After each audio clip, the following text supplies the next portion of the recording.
Kaum muslimin dan muslimah yang dirahmati Allah Subhanahu wa taala, tinggalkan kemaksiatan. Karena kemaksiatan merupakan suatu hal yang akan menghancurkan segala kenikmatan, melemahkan jiwa, bahkan mengeraskan hati. Jangan kita memandang kecil atau besarnya kemaksiatan.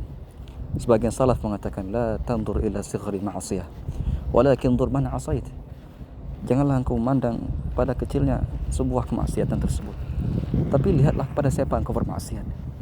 Bahkan sahabat Abdullah Ibnu Mas'ud radhiyallahu anhu pernah mengatakan, innal mu'min yara dhunubahu ka'annahu qa'id tahta jabal yakhafu an yaqa'a alayh.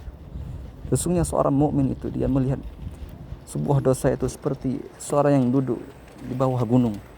Dia takut gunung tersebut akan jatuh menimpanya.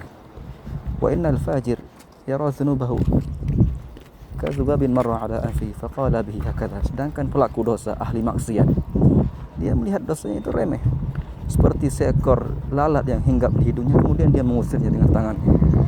Maka pilihlah kita ingin disifatkan dengan seorang mukmin atau kelompok para pelaku dosa yang meremehkan kemaksiatan. Barakallahu fikum.